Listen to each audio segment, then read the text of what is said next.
Hi, I'm Grace, and this is all about my teaching platform. So the first question is, what is the purpose of schooling? And to me, the purpose of schooling is to provide students with the best education and tools to make them the best people that they can be. Question 2 is, what is your image of a learner? And for me, I believe a learner is someone who tries their best and is always striving to improve. And then number 3, what should be the nature and substance of students' work? I think students' work should reflect how they process and think about information. I think the purpose of their work is to show what they know in a way that makes sense to them. I always hated when I'd have assignments and it was a paper, but that was not how I registered the information. I registered it more of like a project or a collage or just something different than the way that my teacher was asking me to present it. So I think it's really important to give students a choice in how they choose to present a project or an assignment, because it represents how they're taking in the information. Number 4, what is your image of curriculum? As of right now, in this time and day and age, I think that curriculum is a timeline for which a student should be learning at what time. I think that we are trying to make teachers teach not just curriculum, but also social emotional learning as well. But I hope to see it one day just be in the curriculum. I hope that social emotional learning isn't just something that we ask teachers to do or hope that teachers do. I hope it's something that is in the curriculum that is super important. So that's what I think. And what is my preferred pedagogy? I believe that inquiry-oriented teaching is the most effective. I think it's really hard to get students to respect you and to want to listen to you teach and to want to learn, to strive to be the best learner that they can be if they're not interested in the material.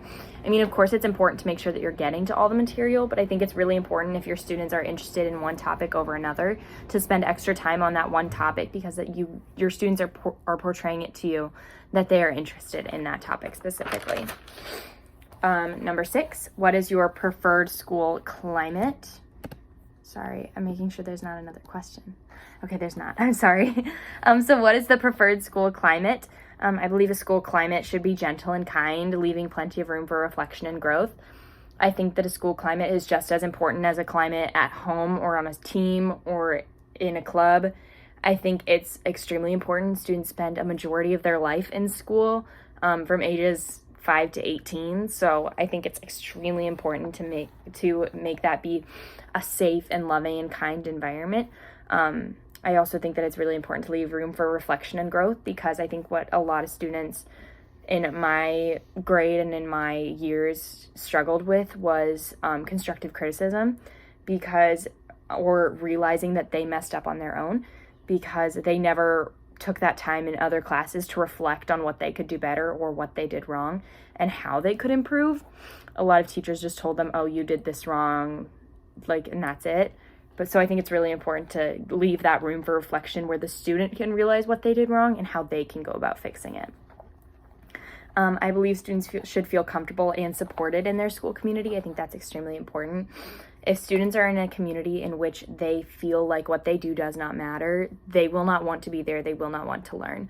And so I think it's really important as future educators for us to make sure that our future classroom environments are extremely comfortable, and that we are supporting our students in every way that we can.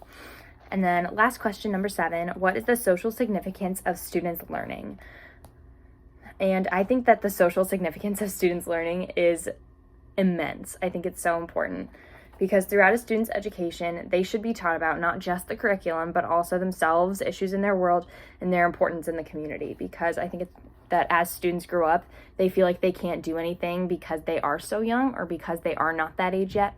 Like elementary schoolers say, I can't do that because I'm not even 10 yet. Or middle schoolers say, I can't do that, I'm not in high school yet. And high schoolers say, oh, I can't do that, I'm not an adult yet. And so I think it's really important to teach students as they are growing up the importance that they have in their community and what they can do in their community and the different issues in their world, just because it's their world too. It's not just an adult world that they're living in. It's their world just as much as it is ours. And I think it's really important as teachers that we teach them that and that we portray that to them, so that they can begin to realize who they are and how they fit into this world and how they can change this world, because that's what we are doing as teachers, is we are making future change makers, which I think is really cool and really important. By learning about all of those different things in their classroom, they can also learn about what they wish to do and who they are as themselves. They can learn about what's important to them, ways that they want to make a change, and all those other things. It's an extremely important job for teachers, for any and all teachers, to explain this importance of the social significance of students learning to their students. That was a bit of a rant, but thank you for bearing with me this long.